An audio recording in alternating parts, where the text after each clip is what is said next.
Olá, muito bom dia. Quinta-feira, 14 de março de 2024. Eu sou Gustavo Reis, esse é o Jornal da Manhã, todo o poder emana do povo. Seja muito bem-vindo. Você que já está no chat nos acompanhando, eu peço para que você coloque a cidade, o lugar de onde você está nos assistindo. Você que está nos assistindo no seu aparelho de celular, você que está assistindo na sua televisão, enfim, que não está aqui presente no chat, e é claro que isso se estende para quem está presente no chat, eu peço para que desde já compartilhe o link da nossa transmissão e nos ajude a fazer o nosso Jornal na Manhã de hoje. Deixa eu trazer para cá Alex Canuto. Bom dia, Canuto. Bom dia, Gustavo, e bom dia a você, audiência que sempre acompanha o canal Todo o Poder Emana do Povo. Deixa eu responder ao Modesto Silva, que ele quer saber do Bolsonaro da foto. Não tivemos foto do Bolsonaro com Tarcísio Lira jantando ontem, mas eles jantaram ontem. Então não dava, a gente ia fazer uma montagem, a gente podia fazer alguma coisa. A gente pegou uma foto de ontem para mostrar que é real, onde nós temos o Derrite, nós temos o Arthur Lira e nós temos o Tarcísio. E à noite saíram para jantar. E esse é o principal assunto do dia de hoje. Infelizmente, não temos foto, não tivemos ninguém, nem da grande imprensa, nem da pequena imprensa, tampouco o presidente Bolsonaro, Arthur Lira e o próprio Tarcísio divulgando fotos do jantar. Mas o jantar existiu e muita coisa foi conversada, e é sobre isso que nós vamos falar ontem. Canuto, além desses assuntos, nós temos mais uma série de assuntos. Acredite o que a Folha de São Paulo e o Estadão fizeram hoje. Editorial contra o governo. Mais um editorial contra o governo. E eu vou trazer ele aqui para vocês, para a gente poder falar no dia de hoje. Todos os dias, dia sim e dia também, Folha de São Paulo e Estadão falam mal do governo, reclamam do governo, fazem um editorial para criticar. Está aqui. Estadão e Folha, Folha e Estadão criticam a agenda política e ideológica de Lula sobre Vale e Petrobras. Jornais destacaram os movimentos obscuros e projetos delirantes do atual presidente. Canuto, a gente falou sobre isso a semana toda, todos os dias dizendo o que eles querem, o que eles buscam. E essa insistência da grande mídia reforça aquilo que a gente fala, que a gente falou não só nessa semana, mas que a gente vem falando desde o ano passado, e você sempre bateu muito nesse assunto, né, Canuto? Eles estão trabalhando para desgastar o atual presidente da República, né? Estão, e acabou casando essas duas notícias, né? Opa, o André, bem-vindo. André, achei que não vinha hoje. Bom dia, André. Olá, amigo Gustavo, amigo Canuto, nossa audiência qualificada, bom dia, estou na área. Então, né, Gustavo, você fala assim, primeiro a pessoa, o nosso amigo que nos acompanha perguntou aí, como vocês não colocaram o Bolsonaro na foto? Não teve a foto, a imprensa não vai dar a notícia de ontem, dessa reunião Tarcísio, Lira e Derrite. E, ao mesmo tempo, está batendo no governo. É o que a gente fala desde outubro do ano passado, que eles vão começar a bater no governo, mas não iam dar um cavalo de pau no Titanic. Demoraram 4 meses, 5, aliás, né? Aliás, de 4 a 5 meses, para chegar no ponto onde chegaram hoje. E é o que a gente também falava, a mídia é de esquerda, as redações são dominadas pela esquerda, mas muito mais pela esquerda fabiana do que pela esquerda radical extremista. É muito mais tucana do que petista, mas é a esquerda. Então você vê, eles não falam bem do Bolsonaro, nem do entorno do Bolsonaro. Eles não, quando tem notícia boa, eles não dão a notícia boa.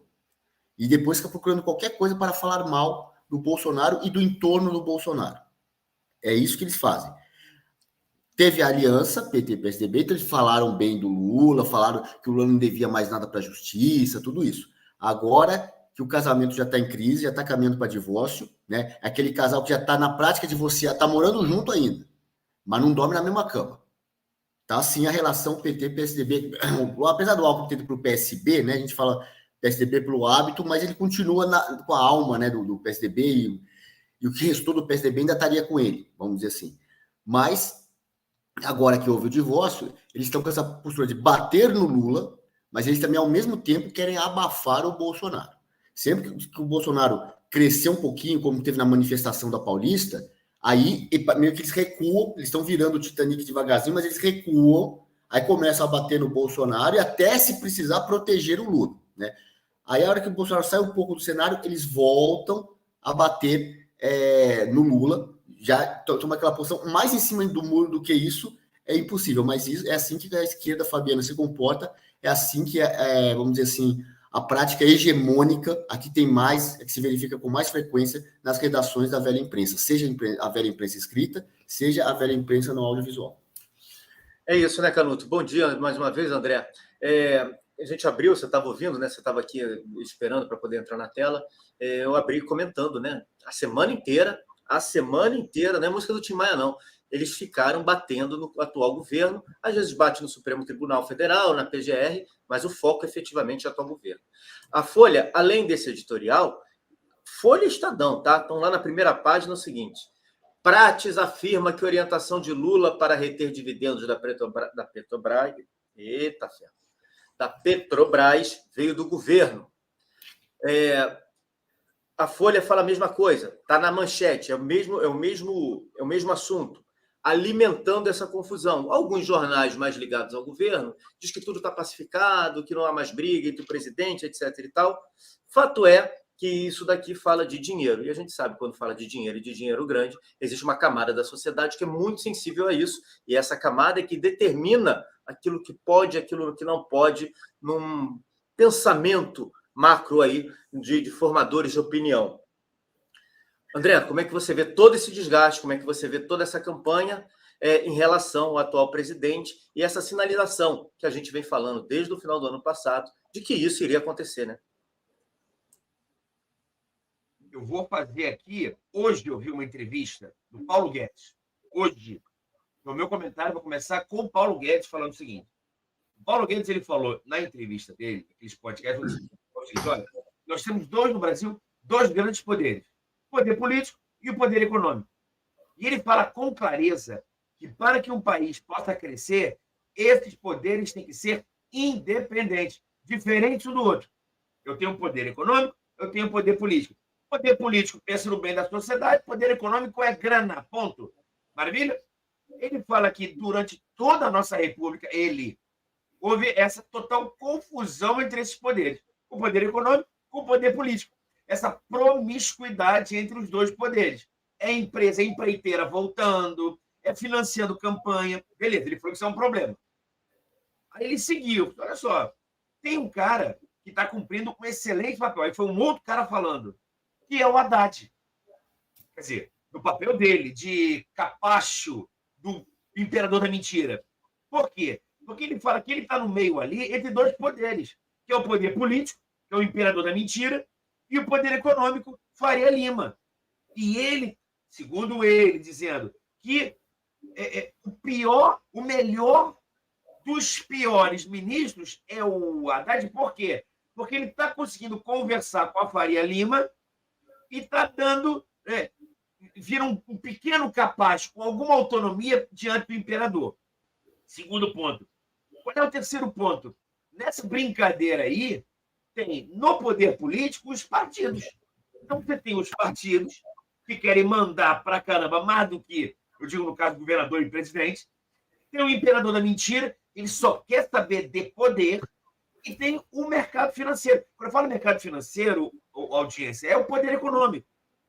Por isso que eu sempre falei, se é um imperador, ele precisa destruir os poderes econômicos que ele não consegue dominar. Ogronegócio. Esse ogronegócio, eu estou falando na cabeça dele, é maldito, porque ele não está comigo. O dia que o agronegócio começar a me financiar, está tudo bem. Só que não, ele é independente. Aí ele pega precatório e vende para os bancos.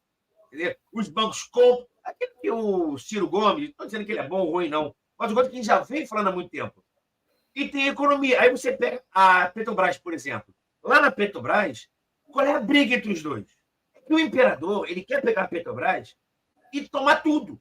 Se a Petrobras cair, ele vende para fora, quer dizer, o pessoal de fora compra e financia o governo dele. Mas tem os investidores. Fala assim, olha só, se a ação da empresa cair, eu vou tirar meu dinheiro. E o petróleo de vocês que se dane. Depois eu volto. Sai dali e o lucro começa a cair. E ele não consegue mentir. Então tem esse grande problema. O grande problema hoje é que esse... Eu ia falar maldito, mas não é maldito, não. Mas é o imperador. Ele quer poder de tudo. Ele está querendo pegar a Vale e falar assim, vai embora daqui.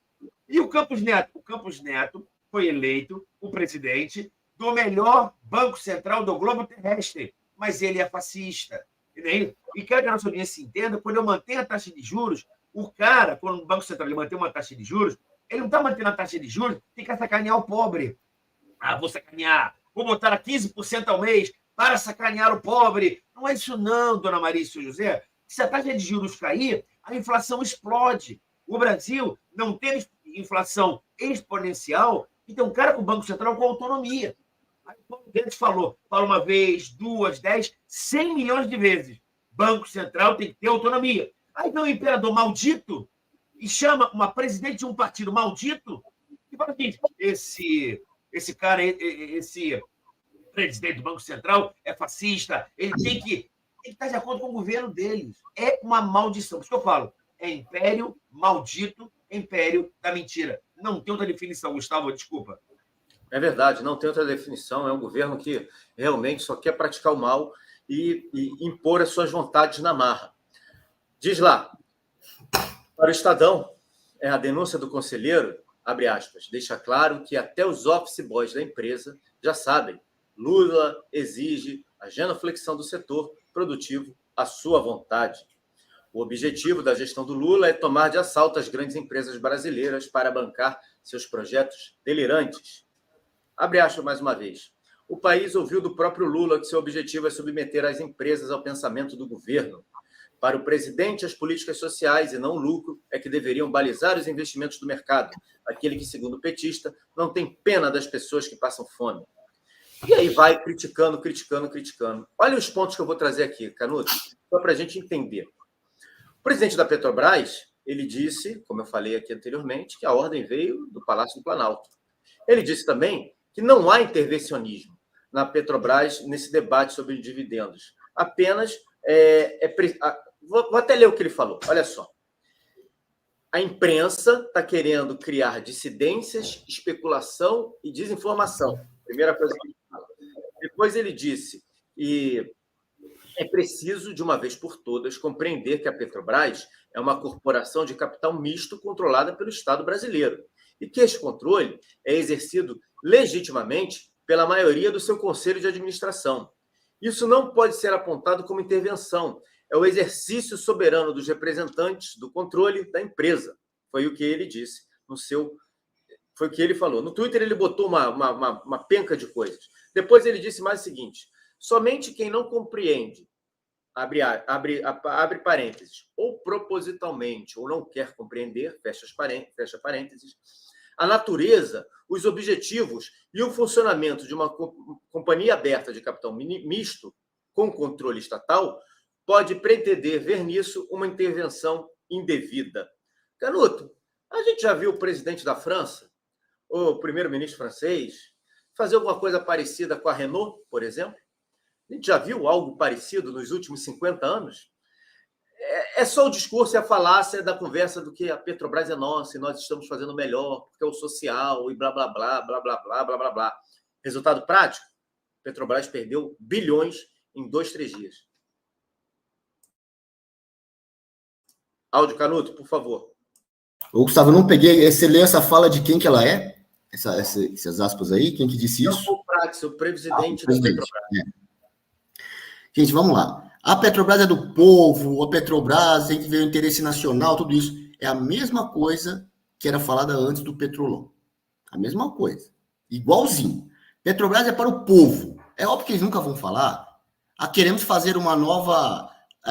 comprar uma nova refinaria da Passadina. Se bem que Abreu e Lima eles retomaram. Uma obra que era prevista para gastar X, já gastou 10X, agora eles vão retomar e colocar mais dinheiro lá. Né? E ainda não ficou pronta, né? Não ficou pronta, sabe? É a nova transposição do São Francisco. É uma máquina de colocar dinheiro, de sugar dinheiro. Aí, se o Bolsonaro volta ao poder, por exemplo, vai que ele completa a refinaria de Abreu e Lima, vão dizer, está inaugurando obra pronta. Não, ele está resolvendo o problema. Fica lá anos. Parece que a ideia da obra é não acabar, porque enquanto a obra não acaba, você vai tirando dinheiro, vai rendendo dinheiro. Quem nunca pegou, às vezes, um arquiteto, um mestre de obra, um engenheiro que vai fazer uma obra na sua casa e ele não quer que a obra termine? Mais arquiteto, né? Arquiteto. Não quer que a obra termine, porque cada coisa que você inventa de colocar mais é porcentagem que ele tira. É mais ou menos isso. Só que não é uma casa, não é um apartamento que você está reformando. São refinarias que custam bilhões. Né? E aí o governo tem maioria. Aí você vai olhar formalmente no papel, o governo, sim, tem o direito de dar ter por maioria de votos ali no conselho, porque o conselho é formado proporcionalmente ao tamanho de cada acionista. Cada acionista vai indicar uma quantidade X de conselheiros. O governo tem maioria, indica a maioria. Ele tem maioria das ações ordinárias com direito a voto, e aí indica a maioria dos conselheiros. Então ele tem direito. Formalmente tem. O problema é o que ele está fazendo com esse direito que ele tem. Ele não está aplicando uma gestão empresarial na Petrobras, uma gestão política. Ele está usando para fins escusos. Esse é o problema. Tá? E uma das razões de se privatizar as coisas no Brasil é não deixar brinquedo doce na mão de criança. O PT chega ao poder, acontece isso. Então a Petrobras não tem a maioria dos votos. Sabe qual é a solução? Privatiza logo essa porcaria. Privatiza. Que aí acabou, aí vai ter gestão. Quer dizer, vai dificultar, né? Porque olha a privatização da Vale como é feito. Vai dificultar a ação política. Mas não vai impedir totalmente. Nem a privatização no Brasil impede totalmente. Né? Mas aí, com essa desculpa do povo, não é pro povo. Como é que ele vai chegar e falar, não, eu quero fazer um novo petrolão? Ele não pode falar isso. Ele tem que inventar uma narrativa. A narrativa que inventa é que a Petrobras é do povo. Você, povo, até você que é acionista da Petrobras, você dita os rumos da empresa? Não, então ela não é sua.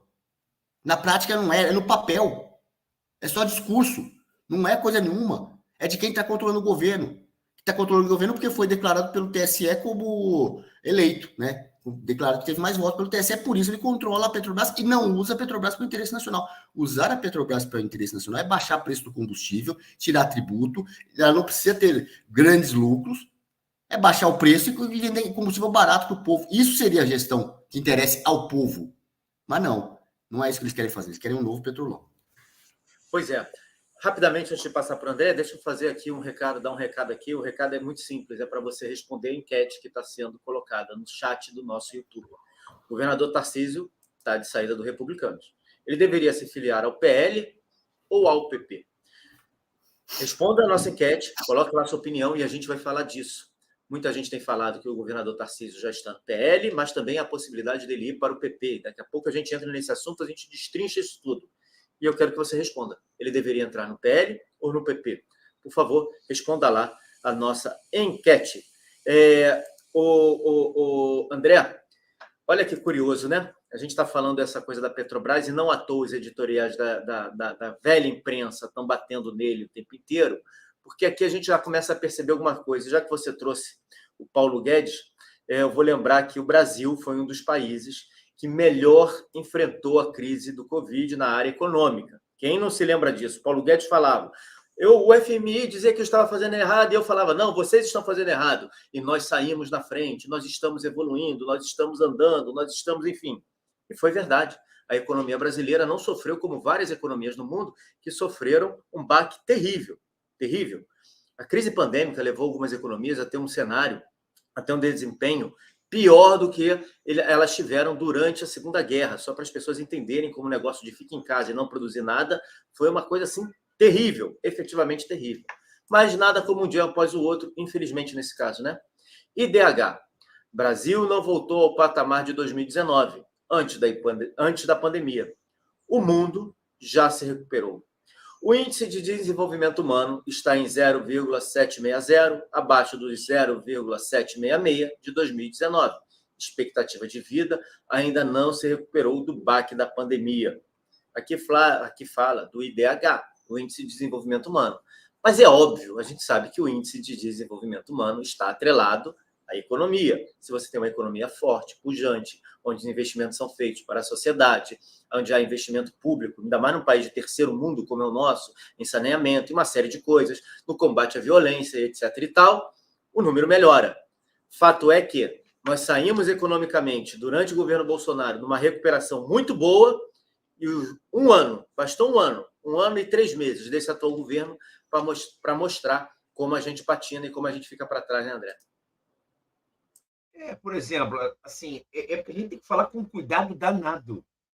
Tá? Muito cuidado, você vai entender por que eu estou falando isso. Cuidado, já com respeito, com medo e com muito receio.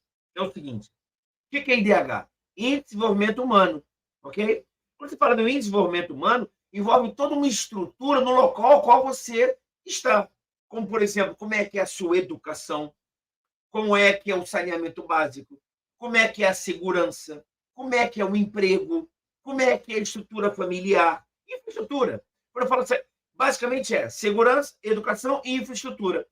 Saúde, evidentemente. Maravilha? Aí você começa, André, bota no mapa como é que está o IDH. Com respeito, novamente. Quando você bota o dedinho para baixo, o IDH é altíssimo. Quer dizer, os mais altos do Brasil. São Paulo, Rio de Janeiro e dali para baixo. Você vai para pouco para olhar no mapa para a esquerda, que é o pessoal do agronegócio. Quando você sobe, por favor, com respeito, o IDH é baixíssimo. Nordeste e Norte. Aí você fala, André, por quê? Ah, porque... Não. Sem xenofobia, sem nada.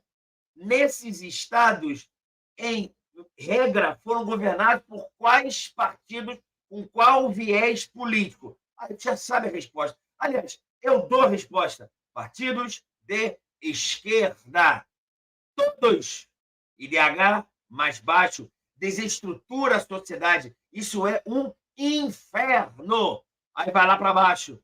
Quais são os partidos? Partidos de direita. Não, eles são partidos social-democráticos de direita. Então, como eu vou pegar meu amigo Canuto fala, é a direita fabiana. É aquela direita, quando ele fala, só para entender a audiência, quando ele fala direita fabiana, é direita meio esquerdista com vergonha de dizer que é esquerda. Eu não falo direita fabiana, é esquerda fabiana. Esquerda fabiana, é esquerda fabiana. Não é nem girondino, nem jacobino, não está nem direita nem esquerda. É o cara que é do centro, mas adora ser esquerda, vai falar, eu sou direita, porque eu tô... É cacete. Então ele fala muito bem isso. Ele pega a história da Revolução Francesa e traz para cá. Por que eu estou falando isso? Estou falando que quando você olha, tem que falar com cuidado danado. Por quê? Porque parece que você é xenófobo, entendeu? Aí você vai, desculpa falar, aonde que o Lula teve mais voto. Também peço desculpas. Você está vendo onde é? Por isso que eu falo que isso é uma estrutura. E esse próprio imperador, ele falou para os seus correligionários, porque eu só falo para correligionário. Ele falou o seguinte, olha, essa direita é terrível, o pobre é terrível. O pobre, quando ganha 5, 6 mil reais, para de votar na gente. Isso é frase dele. Então, ele sabe que se o cara ganhar R$1.000, ele fala, meu Deus, eu preciso votar no meu amorzinho, esse imperador que me dá uma esmolinha, e com nome de ação afirmativa, com nome de função social, com nome bonito, Bolsa Família, mas é compra de voto fixa, porque não tem prazo para que o cara saia. Esses pagamentos assistenciais, eles são assistenciais quando tem temporalidade. Você não pode ficar a vida inteira dependendo disso. E ele vai aumentando. Cada filho, mais 150. Quer comer carne? Mais 35. E ele vira o pai dos pobres. É o pai do pobre otário. Se você é pobre esperto, você batalha. Se você é pobre otário, Zé Mané, você fica na dependência desse indivíduo e vai apertando o 13 eternamente e o IDH vai sempre caindo. Quando o cara fala mais Brasil e menos Brasília, dizendo que, olha só, empregada doméstica, ao invés de você ir para os Estados Unidos, pegar um avião, que no nosso governo está barato, ele falando, pô, vai para o Nordeste, que você deixa o dinheiro aqui dentro. E a gente pode pegar esse teu dinheiro que você está gastando para reinvestir aqui. Não fica dando para americano, não. Ele foi chamado de xenófobo. Nem lembro mais. Ele pode ir, mas o pobre não pode. É uma maldição. Isso não é governo, é império da mentira e que vai mantendo as pessoas cada dia mais pobres. É lamentável, Gustavo. Pronto, voltei.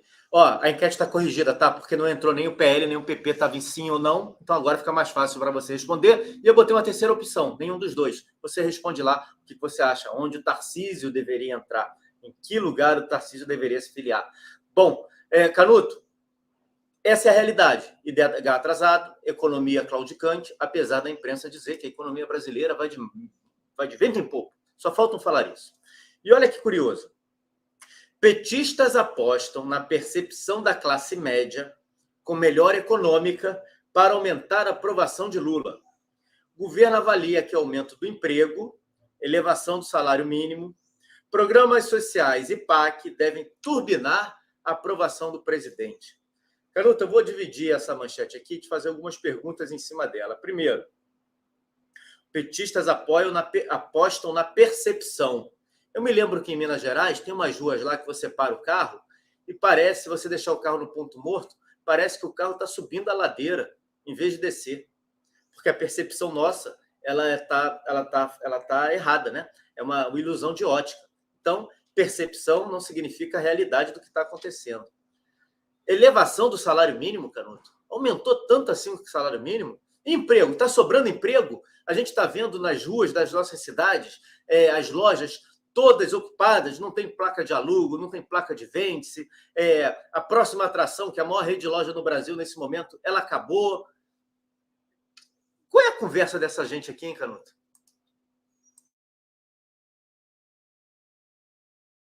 Mais uma vez, Gustavo, quem falou isso foi o... Petistas. Está com problema de áudio, né? Vamos lá, vou repetir. Petistas apostam na percepção da classe média com melhora econômica para aumentar a aprovação de Lula. Mas eles avaliam, olha só, o governo avalia que o aumento do emprego, vou ler de novo para o pessoal entender, o aumento do emprego, a elevação do salário mínimo e os programas sociais, o PAC, devem turbinar a aprovação do presidente.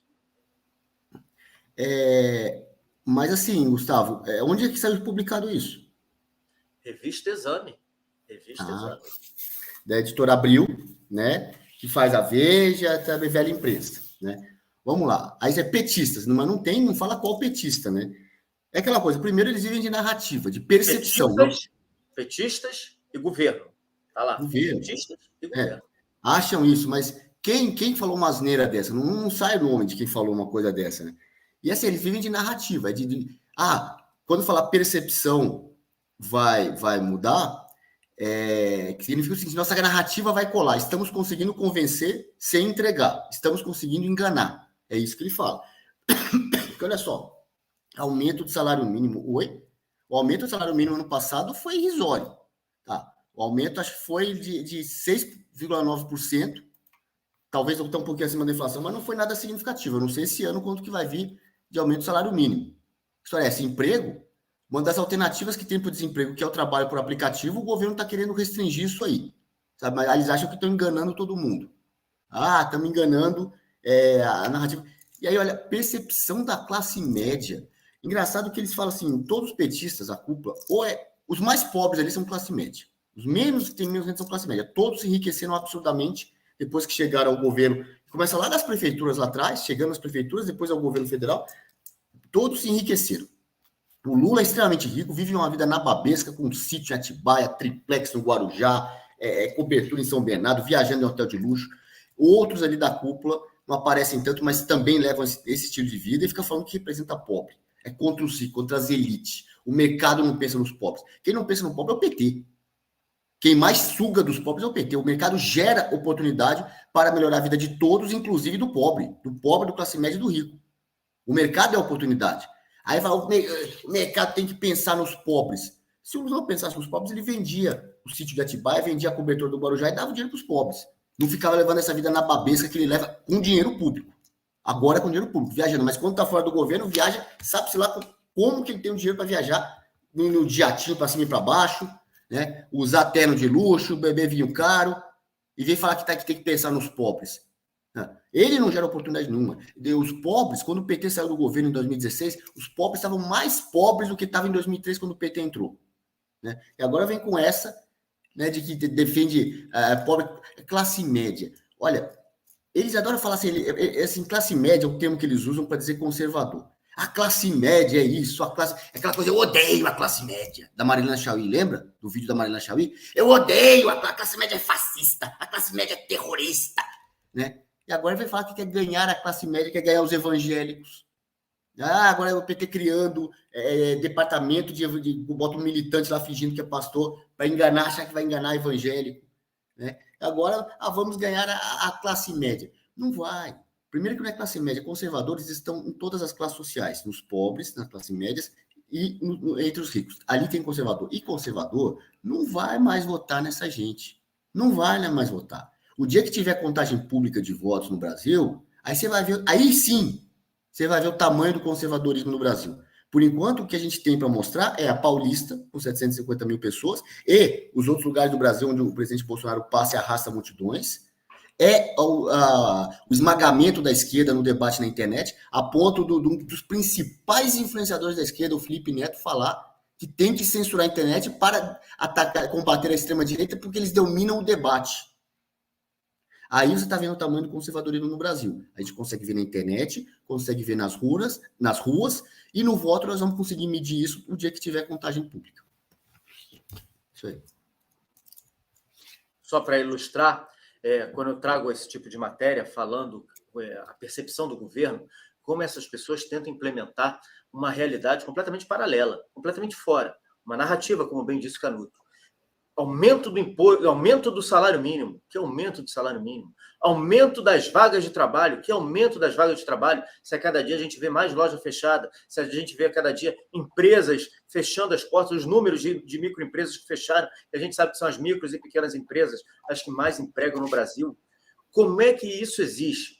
É tão somente uma narrativa. E ali no texto eles colocam a percepção da classe média. Eles vão trabalhar com a ilusão, aumentando o crédito, aumentando o dinheiro através de cartão de crédito, através de empréstimo consignado, para as pessoas acharem que estão com dinheiro, para as pessoas acreditarem que estão com dinheiro. PAC, televisão, propaganda. No fundo, o país não cresce. No fundo, o país fica estagnado.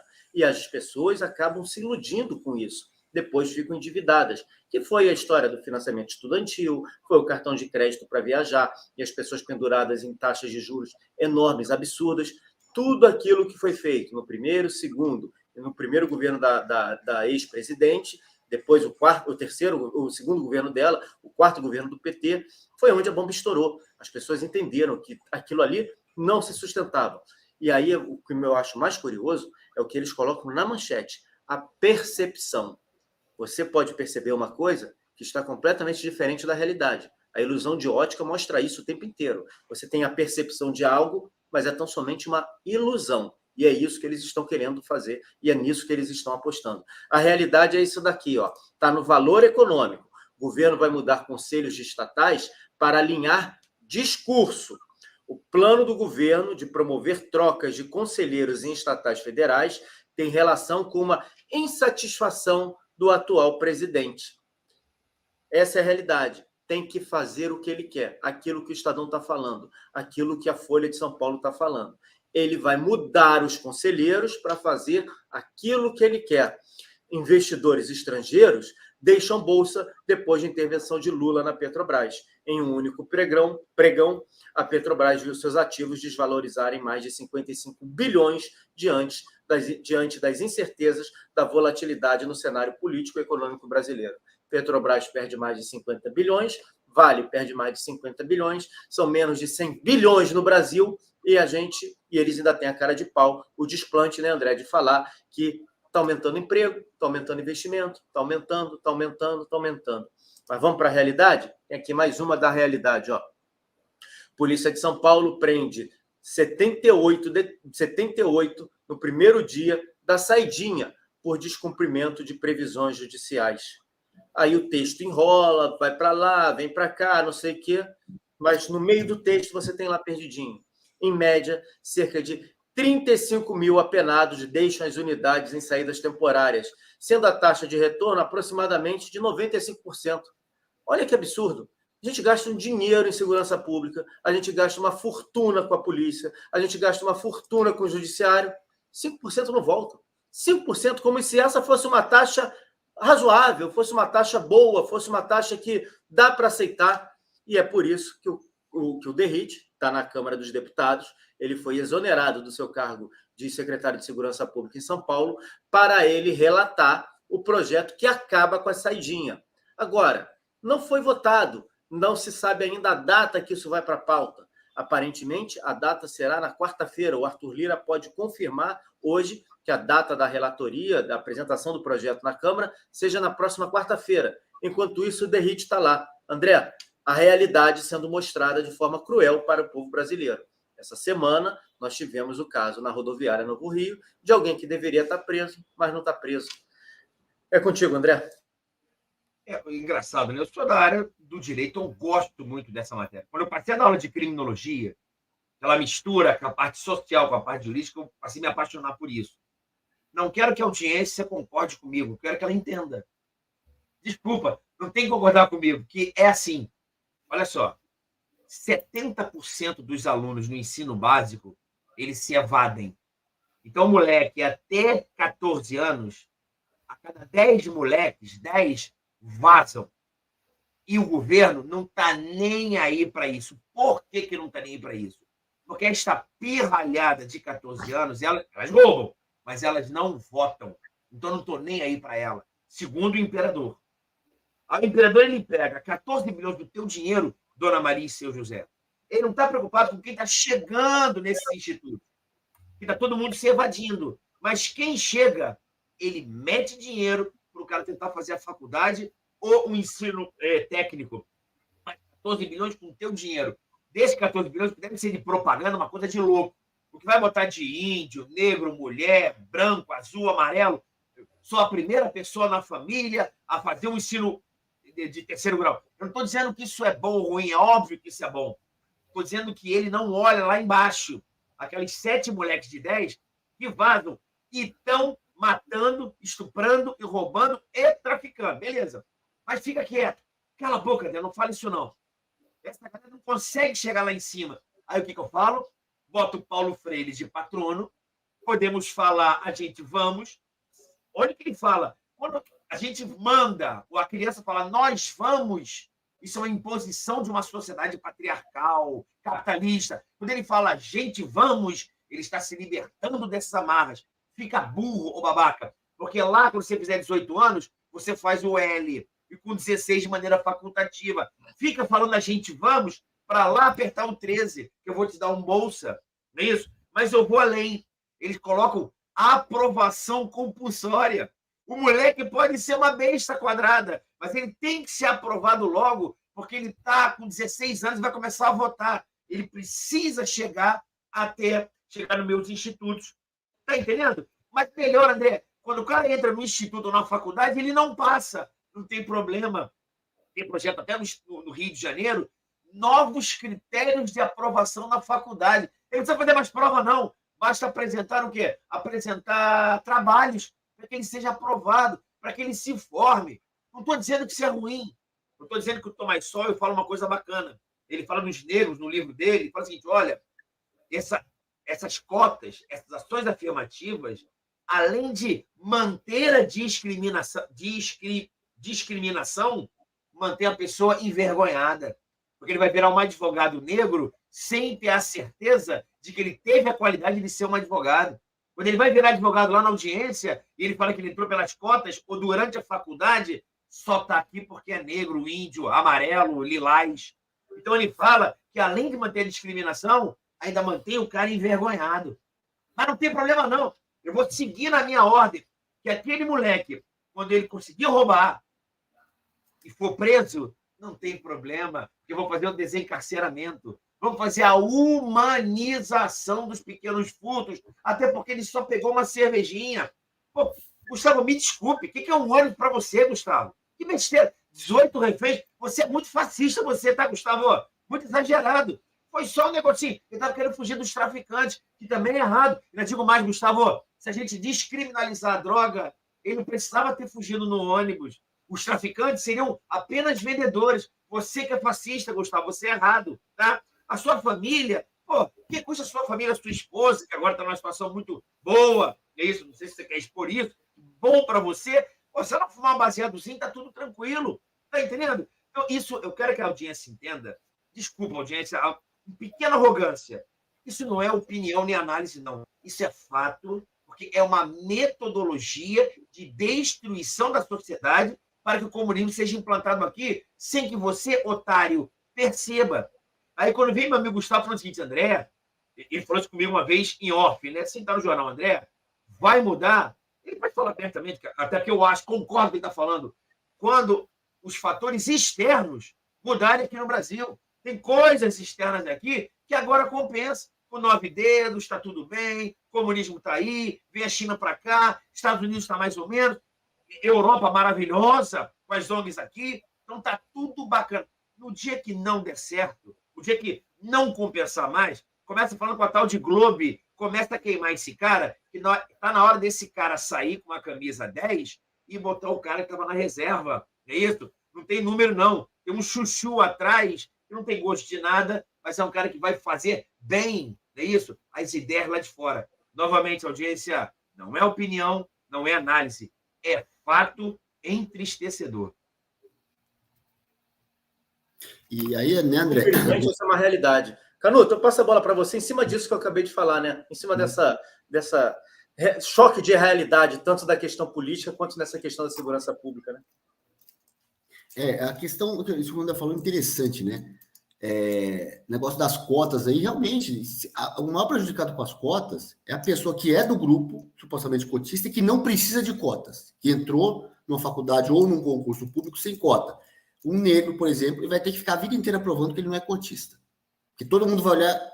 Hoje, você tem um profissional menos de 40 anos, negro, você vai. Todo mundo. Desculpa, gente, é a realidade. Tem que falar a realidade. Isso aqui não é racismo. Quem pratica racismo é a esquerda. Tá? É a realidade. Você olha para um profissional, você não sabe se ele é cotista ou não. Não é todo negro, mas tem negro que tem mérito, que conseguiu passar na universidade ou no concurso público, sem precisar disso, e tem os cotistas.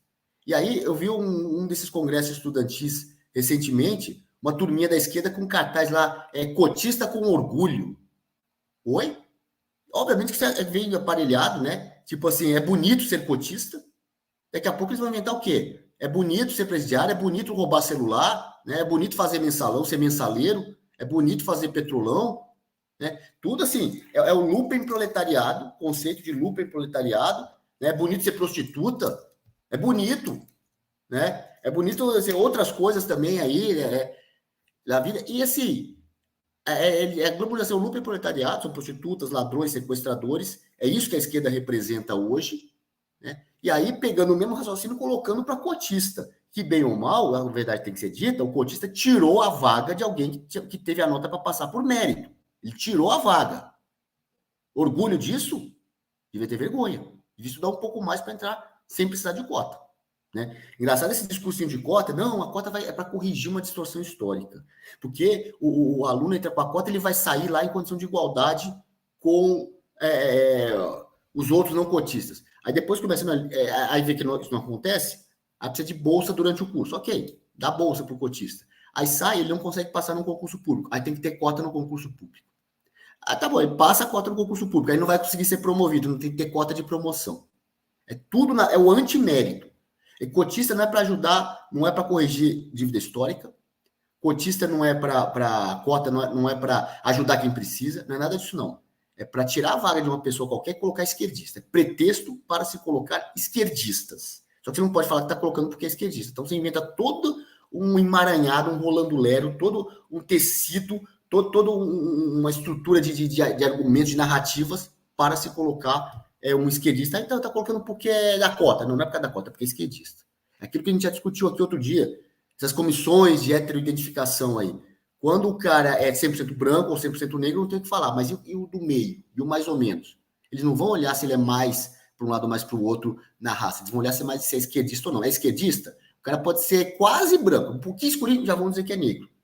Se é o contrário, não. Vão dizer que se o cara é direitista, não. Esse aqui não tem direito à cota. É isso que funciona. É para isso. Essa gente é corrupta, essa gente é canalha. Essa gente faz esse tipo de coisa. Tá?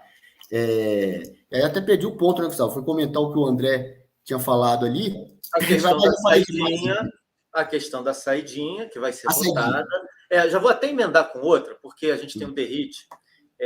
Por que eu estou falando da saidinha? Primeiro que é um anseio da população, e o Arthur Lira vai pautar. O Capitão Derrite, tem uma matéria no Revisto que a gente fala exatamente sobre essa questão da saidinha, uma matéria grande, elas têm umas 12 ou 13 páginas. O Capitão Derrite, para quem não sabe, ele é o secretário de Segurança do Estado de São Paulo. E o Estado de São Paulo vem obtendo números muito positivos, né? Fazendo a ira aí da esquerda, que está querendo denunciar o Derrite, enfim, o governador Tarcísio. E aí ele foi exonerado essa semana, porque o projeto é dele. O projeto é dele, como deputado. Ele está afastado porque ele assumiu o cargo de secretário de Segurança Pública do Estado de São Paulo. Então ele foi exonerado do cargo de secretário de Segurança, voltou e assumiu sua cadeira como deputado para poder aprovar, vai ser pautado, ele como relator, ele reassumiu a relatoria do projeto, vai defender o projeto na Câmara dos Deputados, fazer uma pressão muito grande, e obviamente isso é para ter uma vitória política, para colocar o nome dele né, como vitória política, o nome do governador Tarcísio, para mostrar a vitória política deles ali dentro da Câmara dos Deputados. E nós tivemos agora uma saidinha. Tivemos uma saidinha. E no primeiro dia da saidinha, a polícia já pegou 70 e tantos que não voltaram. Deveriam voltar e não voltaram. Essa é a realidade. A reportagem, ela enrola, e lá no meio ela bota que 35 mil presos saíram. 95% retorna. Essa é a média. 95% retorna. Ou seja, 5% não retorna. 5% de 35 mil, a gente está falando de gente para burro, tá? Canuto, vamos fazer a conta de cabeça aqui? Dá para fazer? 3.500, a gente vai dividir por 2, a gente está falando aí de cerca de 1.750 presos não retornam. 1.750 bandidos não voltam para casa quando a gente tem eventos como esse da saidinha. Esse é o ponto. A realidade. E por que tanto destaque ao Derrite, tanto destaque ao governador Tarcísio, o Arthur Lira posando com eles, foto. Aí a gente já entra na questão política. E eu queria que você comentasse isso. Não. Vamos lá, saidinhas, né? O nosso direito criminal, que veio ser distorcido principalmente desde 88, a Constituição que é a pior da história do Brasil, uma Constituição pró-bandido, criou ela só não escreveu isso, né? Vamos proteger os bandidos, mas criou brechas para que hoje a gente tenha um judiciário, e não é só o STF, tá? O judiciário inteiro, que protege bandido. A lei aqui no Brasil é para favorecer o bandido, o caloteiro, diferente, por exemplo, nos Estados Unidos, onde a lei protege o investidor, né? O empreendedor é favorecido. Lá, por exemplo, tem muita gente aqui que pode confirmar, né, que nos assiste dos Estados Unidos, você não pagou aluguel, claro que a lei varia de um estado para outro, né? Ali a lei é estadual. Bicho, você está numa casa, não pagou aluguel, com 30 dias vai aviso, 45 dias móvel na rua, se vira. A casa é do investidor. Aqui no Brasil você tem um monte de regra para proteger o caloteiro. Não é para proteger a pessoa que está com dificuldade de pagar, é o caloteiro. Para proteger o caloteiro. E lei não é para proteger a lei criminal, apontar assim lá, que a lei protege o investidor, aqui protege o caloteiro. Lá também a lei protege, em outros países, o cidadão, se bem que os Estados Unidos, hoje, Califórnia, por exemplo, já não dá para classificar mais assim. Né? Lá, roubo de até $800 não é roubo, não dá cadeia. Né? As pessoas estão entrando na loja e roubando. O Brasil ainda não chegou nesse ponto da Califórnia, mas a gente tem instrumentos na lei para proteger o bandido e não para proteger o cidadão. Saidinha, progressão de pena, se você é condenado a 10 anos em regime fechado, com 2 ou 3 ele já vai para o semiaberto, já começa a sair. Você tem sursis, livramento condicional, e a saidinha, a tal da saidinha. Que história é essa de saidinha? Que história é essa de saidinha? Né? E aquela coisa, é direito a saidinha. Não é direito. Não é direito. O outro lá saiu e voltou. Mas você tem uma minoria que não está voltando, não importa. Eu acho que quem autorizou a saidinha tem que ser responsabilizado. Quem autorizou a saidinha desses que não voltaram. Né? E aí, um desses que não voltou cometeu esse sequestro aí no Rio de Janeiro recentemente. Né? E depois vem toda a imprensa, olha, vai noticiar o sequestro, não fala que o cara está na saidinha, mas a imprensa fica defendendo, né? Fica contra o fim da saidinha. Que história é essa? Preso tem que sair coisa nenhuma, não. Cadeia é para tirar do convívio social uma erva daninha. Aí a esquerda inventou a narrativa dela de que a cadeia é para ressocializar, e a cadeia não está ressocializando. A cadeia nunca foi para ressocializar nada. É para tirar do convívio social um vagabundo, uma erva daninha, que está causando dano a pessoas inocentes, como é o caso desse aí que sequestrou o ônibus no Rio de Janeiro. Vai ver em quem ele votou. Vai ver em quem ele votou. Será que ele estava, a hora que o Lula ganhou e o presídio inteiro aplaudiu, ou quase todo o presídio aplaudiu o Lula, será que esse cara que sequestrou aí o ônibus no Rio de Janeiro não estava aplaudindo a vitória do Lula também? Né? E agora, o secretário de Segurança de São Paulo, Derrite, reassume o mandato de deputado federal para dar andamento em projetos de lei essenciais para a segurança, essenciais para não deixar esse tipo de coisa acontecer, para dar segurança jurídica para que os policiais possam trabalhar. Outra coisa ridícula que a esquerda inventou, que colocaram em São Paulo, é a câmera. O policial tem que trabalhar com uma câmera aqui na farda, no peito, filmando tudo que ele está fazendo. É o pressuposto de que o policial vai fazer uma coisa errada. Oi? Que história é essa? Tem que tirar a câmera do policial e não tem que jogar fora essas câmeras, não. Sabem quem que tem que colocar no pescoço de quem? Dos professores da rede pública. Saber quem é que está fazendo doutrinação em sala de aula. Ali sim é importante. Ali não dá para confiar. Obviamente não todos os professores estão fazendo isso. Acredito que a maioria não esteja. Mas professores esquerdistas que estão lá pregando valores para as crianças, fazendo o papel do pai e da mãe, que deveria ser, ao invés de ensinar português, matemática e biologia, está ensinando ideologia de gênero para criança. Ali tinha que ter câmera para pegar professor fazendo uma coisa dessas. Gustavo. Eu vou falar para vocês do próximo movimento, de mais um movimento que está acontecendo também no Congresso Nacional. A gente falou agora desse movimento do Arthur Lira na Câmara dos Deputados. A gente tem um movimento também dentro do Senado Federal. Vou trazer esse assunto, mas antes de trazer esse assunto, deixa eu pegar aqui a Silvia, que ela está nervosa, ela está botando aqui, ela está flodando o chat. Silvia, isso daí atrapalha, tá? Isso daí tira engajamento, isso daí acaba atrapalhando a nossa transmissão. Eu sei que você está falando aí sobre a questão do voto impresso, eu vou ler aqui e vou aproveitar o que você está dizendo para a gente fazer um raciocínio, vou cortar um pouco daquilo que a gente tinha programado para a gente fazer um raciocínio em cima disso aqui. Por que ninguém fala sobre o voto impresso com contagem pública dos votos? O resto é ilusão e balela. Caixas mágicas e defuntos ressuscitados de esquerda continuarão no poder. Bom, a gente aqui tem uma inversão, né? O defunto ressuscitado, ele continua no poder não é por conta da caixa mágica. Ele continua no poder porque ele saiu da prisão. Esse é o primeiro ponto que a gente tem que entender, né? Se a população não tivesse permitido que ele saísse da prisão, se a população entendesse aquilo que o ministro Fux falou lá atrás, que o crime existiu, os 50 milhões apreendidos no apartamento de um ex-político eram verdadeiros, não teria caixa mágica que resolvesse esse tipo de problema. Mas esse assunto é um assunto importante, é um assunto que a gente tem que debater, é um assunto que a gente precisa falar. E aí, eu vou botar na tela aqui para vocês, sobre essa questão e sobre esse assunto, uma entrevista exclusiva que a gente fez. Pois não, Canuto? Não, só uma coisinha, não. A Silvia falou, por que ninguém fala sobre o voto impresso? Eu falei aqui. A gente fala sempre, exatamente sobre isso. Agora, existem alguns assuntos que a gente não pode falar em público, infelizmente. A gente tem que entender e compreender. As pessoas precisam entender e compreender o momento que nós estamos vivendo. Não adianta eu pegar um fuzil, porque eu tenho 2 metros de altura e sou muito forte, e achar que eu vou ganhar a guerra sozinho com um fuzil na mão. Eu vou tomar um tiro de um tanque. É assim que funciona. As pessoas precisam compreender o que a gente está vivendo. E é mais do que isso, as pessoas precisam conscientizar outras pessoas. Outras pessoas. É preciso ter entendimento do momento, daquilo que a gente está vivendo. Eu vou botar na tela aqui, quem quiser entender, e aí o problema não é a tal da caixa mágica, não é o nosso sistema eleitoral do jeito que ele foi nesse ano, o problema é muito maior. Tem aqui um dos maiores especialistas do assunto, um procurador de Estado que fala sobre isso melhor do que ninguém. Eu vou botar na tela para vocês entenderem, e a gente tem uma entrevista com ele lá dentro do Revisto. Está aqui, ó, o doutor Felipe Gimenez. Entenda por que, segundo o procurador, o processo eleitoral atual é ilegal.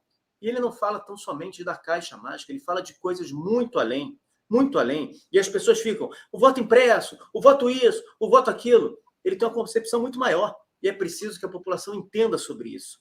Eu sei que muita gente se desespera, achando que uma única coisa resolverá o nosso problema. Mas não será tão somente uma única coisa que resolverá o nosso problema. Nós precisamos de vários problemas. Assim como não existe um salvador da pátria, o próprio presidente Bolsonaro falou isso em algumas situações, não existe um único ato que nos salvará de tudo. O que nós precisamos entender é que existe uma série de coisas que estão erradas e a população não percebe isso. Se nós não criarmos consciência, se nós não tivermos conhecimento disso tudo, a gente não avança. Infelizmente, a gente não avança. Eu entendo aqui o desespero de algumas pessoas que acham que se não fosse isso, tudo seria resolvido. Não seria. Infelizmente, não seria. Infelizmente, não seria. O que nós precisamos é ter conhecimento daquilo que a gente vive e ter consciência daquilo que a gente vive. Principalmente passar para as pessoas que são menos favorecidas, que têm menos conhecimento, que ainda, infelizmente, acompanham a televisão, por exemplo, para que elas tenham noção do que a gente está vivendo. Essa luta que nós estamos vivendo, essa guerra que nós estamos travando, ela não se resume, como é que se diz? Ela não vai ser vencida apenas com um único ato. É acreditar que tão somente o presidente Bolsonaro tinha a chance de chegar e resolver o problema todo. Isso faz mal para quem acredita nisso, e isso faz mal para a nação. A gente não pode entrar nessa confusão, porque aí entra aquilo que o professor Olavo de Carvalho falava. A confusão é promovida por essa gente para que as pessoas se agarrem nisso e achem que isso daí vai solucionar todos os problemas e a gente só está alimentando a confusão entre o bem e o mal. Se a gente quer realmente solucionar isso, nós precisamos entender os cenários, entender o que acontece. Pouca gente sabe quantas e quantas vezes a gente vê as pessoas escrevendo aqui, olha, cadê o código-fonte? Cadê o código-fonte? E o código-fonte? O código-fonte não resolve nada. Infelizmente, o código-fonte não resolve nada. É uma dura realidade. E muita gente alimenta isso. Nós não podemos alimentar isso. Nós precisamos ter consciência daquilo que a gente está vivendo, daquilo que a gente está passando. E mais, nem todos os assuntos podem ser tratados aqui. Nem todos os assuntos podem ser ditos aqui. E não é por conta do Supremo Tribunal Federal, do Tribunal de Justiça, do TSE, do Presidente da República. É por conta da própria rede. A própria rede impõe censura. A própria rede nos tira do ar. A própria rede faz com que as pessoas não possam buscar informação verdadeira. E é por isso que nós fizemos esse projeto. Eu fiz. Não é o Todo Poder Emana do Povo, não é o deputado Alan Lopes, o canal é dele, eu estou aqui contribuindo com o canal dele. É um projeto meu, com outras pessoas, que vai muito além do meu projeto do Aliados Brasil, vai muito além para nós levarmos informação e termos condições de levar mais informações para você. Fazer jornalismo é caro, fazer jornalismo é difícil, fazer jornalismo não é simplesmente sentar na frente do computador, na sua hora vaga, ver o que tem que colocar, não. Depende de muito mais coisa. E é por isso que a gente está fazendo esse projeto, e é por isso que eu peço ajuda de cada um de vocês. Quem puder contribuir, comprar assinatura de R$ 9,99 ao mês, vai estar ajudando demais a ter informações como essa do deputado, do procurador Felipe Gimenez. Nós temos uma reportagem que vai sair nesse domingo agora de 18 páginas com ele. 18 páginas. E nessa reportagem não tem ilustração. São 18 páginas de texto dele falando, dele materializando o porquê, na visão dele, e aí você vai ler e vai tirar sua conclusão, se ele está certo ou está errado, o processo eleitoral no Brasil, ele é falho, e o processo eleitoral no Brasil, ele é ilegal. E ele não fala dessa última eleição, não. Ele fala desde o início da implementação, aí sim, do voto eletrônico. Mas a gente entende o porquê o voto eletrônico, na visão dele, não deveria existir. E é por isso que eu peço, mais uma vez, para quem puder assinar, revisto.com.br. Bom, cortando isso, vamos voltar à nossa pauta. A gente já falou de um cenário dentro da Câmara dos Deputados, e ontem a CCJ do Senado foi lá e aprovou, e vai levar o Rodrigo Pacheco, que fez duras declarações sobre isso, ainda não marcou a data, mas levará a plenário, apesar dos votos contra da base do governo, do Contarato, do Jacques Wagner, dos senadores, vai levar adiante a questão da descriminalização da droga, daquilo que o STF estava votando, que o ministro Barroso estava votando. A gente viu, eu trouxe o vídeo aqui, a gente viu o Rodrigo Pacheco falando muito frontalmente contra isso, e esse projeto avançou dentro do Senado, né, André? A gente começa a ver nas duas casas resistências a essa implementação na marra de agendas que a população não aceita, né? Gustavo, eu vou ser um pouco sincero, tá? Assim, eu não fico triste. Um pouco não, muito. Seja muito. Um pouco sincero não, seja muito sincero. O que me deixa triste não é vício de linguagem. Quando a gente fala assim, é vício de linguagem. Isso faz parte. O que me deixa triste não é a pessoa ter uma posição política ou não, mas às vezes é a ignorância. Uma vez eu conversando com meu pai, que graças a Deus ainda está muito vivo, a gente conversa muito, fala, André, a ignorância determinada nada mais é do que safadeza. Que o cara vai ter que criar filho. Uma coisa que marcou um pouco a minha vida, que é o seguinte, por exemplo, quando você fala de saidinha, quando alguém quiser conversar com a senhora, dona Maria, você fala assim, vem cá, você sabe o que é saidinha? A saidinha ela serve para duas coisas. Ela serve para o cara poder ir trabalhar ou visitar a família. Então, toda saidinha que o cara sair para visitar a família não faz nenhum sentido. Isso é safadeza. Sabe por quê? Porque a família pode ir até o presídio. Não, era para melhorar o contato com a família. Porra, a família vai para o presídio, no local adequado, e ele vê a mãe, o filho, o neto, o diabo carrega. Maravilha? Então, para ver a família é um absurdo. Não, André, mas então também ele pode sair para trabalhar. Também é outro absurdo. Sabe por quê? Porque ele pode realizar trabalhos internos. Ah, André, mas a vida tem trabalho interno. Celebre convênio com empresas privadas, para que ele trabalhe para as empresas dentro do presídio. A própria empresa pode fazer infraestrutura para ele lá. E além, pode privatizar os presídios. Então, André, você é contra a saidinha? Sou. E eu estou certo. Eu tenho razão. E o que você vier falar, um esquerdista desgraçado vier falar, eu vou ter um argumento lógico. O esquerdista maldito é para quê? Para ele se ressocializar à sociedade. Como é que ressocializa? Ele mantém contato com a família e pode tentar um trabalho. Eu dou outras duas soluções. Que quando eu coloco 35 mil pessoas saindo, 5% não voltam, que dá quase 2 mil pessoas, 2 mil bandidos. Sabe quem paga a conta? A sociedade. A sociedade não. A sociedade de bem. Então, eu tiro a saída das pessoas. Então, o esquerdista maldito, ele morre. Uma vez eu falei para o Gustavo aqui, Gustavo, bota um esquerdista aqui nesse jornal aqui, para ele falar, para a gente meter a porrada nele, que ele não tem argumento. Aí foge gritando. Vê o Nicolas lá, Ferreira lá, com outras deputadas lá. Como é que elas têm que gritar? Porque são fracas no argumento. Então tem esse probleminha. Uma outra coisa que eu sempre falei, uma vez numa reunião, então até algumas autoridades numa época, eu falei assim, vem cá, vocês não querem armar o colégio, não? E o que fala de armar colégio, eu digo seguranças, vale também para filmagem. Pensa comigo, dona Maria e senhor José, banco toma conta do seu dinheiro. E quais são as duas coisas que eu tenho no banco? Arma para defender o teu dinheiro e câmera para fiscalizar que não roubem o teu dinheiro. Maravilha? Aí você joga isso para o colégio. Colégio, dona Maria, é muito mais importante que banco. Sabe por quê? Porque você não bota o teu dinheiro lá, não. Você bota o teu filho, que é a coisa mais importante do mundo. E sabe o que o esquerdista não quer que tenha? Esquerdista maldito e desgraçado. Ele não quer duas coisas. Ele não quer arma e não quer câmera. Ele não permite que você filme o professor sequestrando o teu filho. E não permite que eu tenha uma arma para proteger. Não tem argumento, apenas xingamento. Você é maldito, você é desgraçado, você é um infeliz. E como eu sou um democrata, eu preciso conviver com você. Só que ele vai além. Vou dar só 10 pontos rápidos de assuntos que a gente não pode falar. O Gustavo, o Canuto e eu, nós temos uma cartilha de 10 pontos. Se eu falar de racismo, homofobia, machismo estrutural, meio ambiente, aborto, índio, o que mais que eu escrevi aqui? Bandido, não pode ser morto, pobre, o que mais? Drogas e estrangeiros, eu tenho uma cartilha. Qual é a cartilha? Racismo é estrutural. Homofobia, patriarcado. O machista. Machista, bate mulher. Meio ambiente, tem que ser protegido. Aborto, mulher pode abortar. Índio, tem que ser conservado, colocado em reserva indígena, mesmo que ele morra de malária. Quando eu falo de bandido, bandido tem que ser ressocializado, mesmo que ele sequestre ônibus. Quando eu falo de pobre, o pobre tem que ser protegido com o Bolsa Família. Quando eu falo de estrangeiro, pode entrar para ser recebido aqui, mesmo que seja, sei lá, terrorista, não sei o que seja. E, por último, drogas. Tem que flexibilizar as drogas.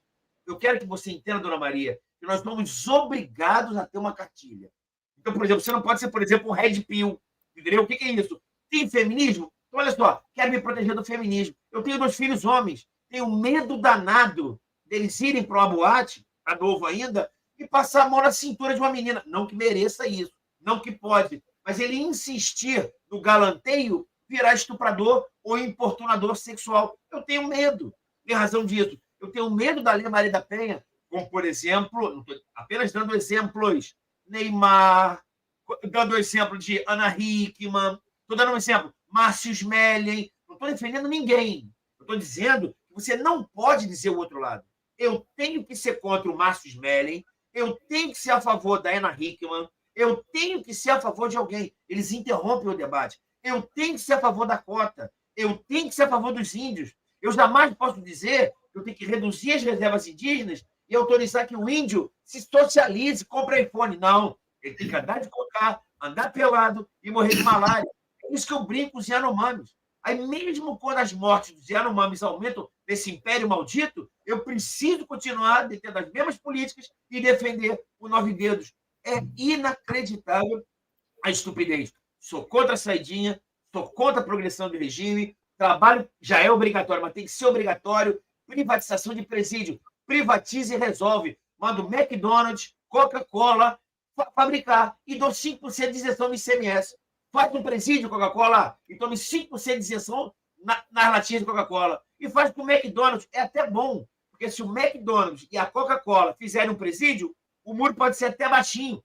Eles vão estar tão gordos que não vão conseguir pular o muro para fugir do presídio. Vai estar gordo, diabético e morrendo, cardíaco. É bom que eles morrem lá dentro, bebendo Coca-Cola e comendo Big Mac. Curioso, né, Canuto, que nós vivemos hoje na era da pós-verdade, onde não importa o fato em si, O que importa é a emoção, a narrativa que esse fato traz. É o discurso que você cria em cima desse fato. E aí, quem sintetizou como essa sacanagem era feita durante muito tempo no Twitter foi o Carlos Bolsonaro, né, nas redes sociais. E ele botava assim: Bolsonaro bebe copo d'água como Hitler bebeu um copo d'água. Ele botava essas coisas para as pessoas entenderem o que estava sendo feito. É claro que essa sintonia, para as pessoas compreenderem em uma série de situações, muitas vezes ela não é feita, porque é difícil mesmo a gente pegar algumas situações. Isso serve tanto para o lado de lá, como serve para aqueles que se aproveitam do lado de cá. Eu não tenho a mínima vergonha de dizer, e falei isso durante o período pré-eleitoral, durante o período eleitoral, pós-eleitoral, e continuo falando até hoje. Muita gente que anda ao lado do presidente Bolsonaro, e gente muito próxima, se vale disso, porque interessa essas pessoas para que eles sejam os donos da direita, que eles sejam a representatividade da direita. E essas pessoas usam de técnicas e táticas que a esquerda usa para manter isso daí.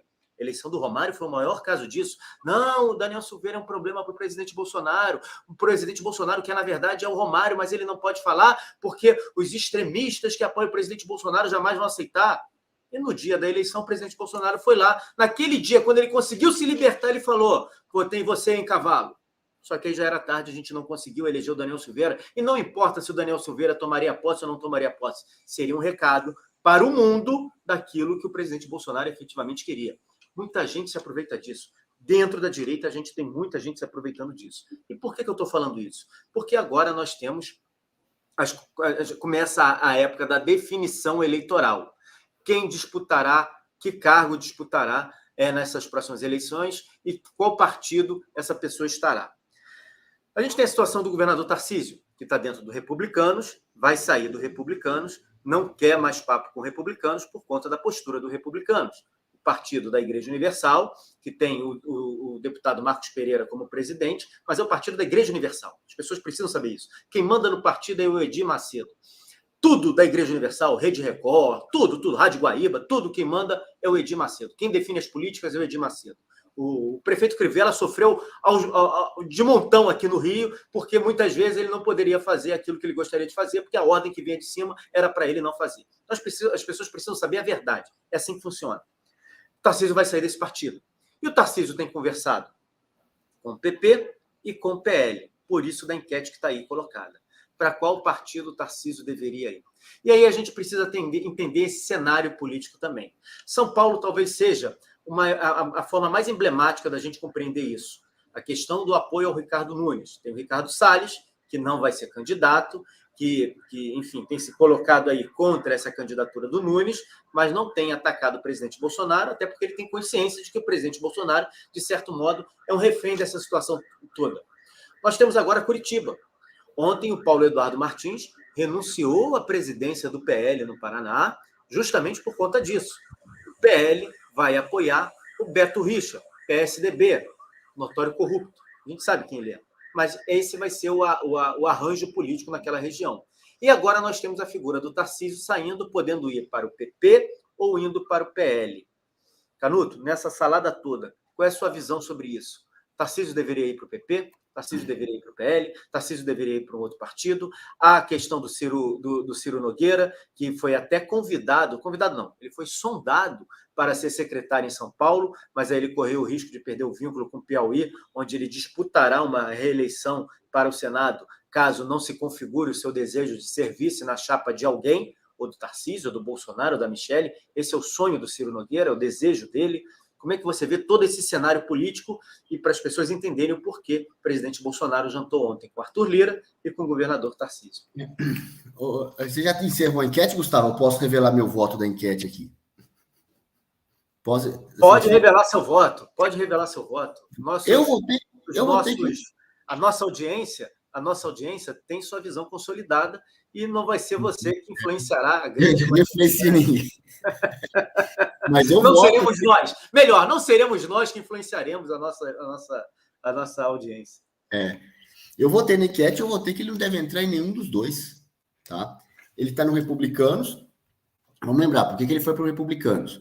O presidente Bolsonaro estava construindo aliança para a eleição de 2022, ele estava no PL, estava de passagem, está de passagem no PL, E os republicanos já viram junto, os republicanos da Igreja Universal, e falou, peraí, o PL vai levar todos os candidatos majoritários, governador, presidente, não, senador, tudo isso, eu quero um majoritário.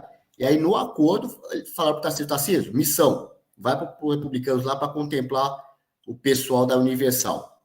Ele foi exclusivamente por isso. A gente vê o pessoal da Universal, a gente sabe como é que eles são, o governo balança o talão de cheque, tá lá, votando com o governo. Aí o Tarcísio falou, não dá para ficar mais republicano, ele vai sair. Sair não tem que correr para entrar, não. Porque nós não temos hoje um partido de direita grande, significativo no Brasil, um partido conservador autêntico. O PL é o partido que, no momento, abriga uma parte da direita, uma parte, o presidente Bolsonaro está lá, várias pessoas conservadoras estão no PL, mas nem todo mundo que está no PL é conservador e nem todo conservador está no PL. Né? A gente está vendo agora o exemplo de Curitiba. Entrou Beto Richa, um tucano histórico, o pai dele era fundador do PSDB, o pai do Richa, fugiu o nome dele lá, fundador do PSDB no Paraná, né, o José Richa, e agora ele está vindo, um esquerdista fabiano, cheio de problema de acusação de corrupção, citado na Lava Jato, entrando para o PL. O Paulo Eduardo Martins já disse que vai sair, não fico no PL com esse cara. E isso que está acontecendo no PL do Paraná, lá no PL de Curitiba, isso acontece em várias cidades do Brasil.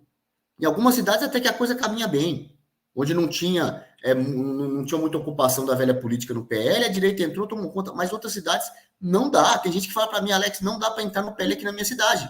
É o caso do Paulo Eduardo Martins, lá em Curitiba. Ele estava no PL e saiu. Ou anunciou que vai sair. Ele fala, o PL aqui só tem bandido, só tem velha política. Né? Então, assim, não é porque é do PL, sabe? É bolsonarista, está chancelado pelo presidente Bolsonaro. Que fique a lição da eleição de 2022 do Rio de Janeiro, a eleição para o Senado. O Romário é do partido do presidente Daniel Silveira, não. Romário votou a favor do Flávio Dino. O presidente Bolsonaro vai ter que pedir voto para os candidatos do PL, sendo de direita ou não. É do PL, é do partido dele. Ele vai ter que fazer isso aí. Ele pode não votar ali na hora da urna, mas ele não vai poder pedir voto abertamente para o concorrente. Né? Não pode assim... Bom, enfim, são várias questões envolvidas nisso aí, inclusive até legais, né? Até da lei eleitoral. Mas ele não vai poder pedir voto. Então, assim, gente, se tivesse votado o Daniel Silveira, ele não ia tomar posse, o suplente ia tomar posse. Não, assim, é melhor do que ter um voto Romário que fizesse outra eleição. Caso o Daniel Silveira não tomasse posse. Mas não podia ter votado um cara só, porque é do PL, sabe? E agora, a gente está vendo uma coisa se desenhando aqui, no caso de São Paulo.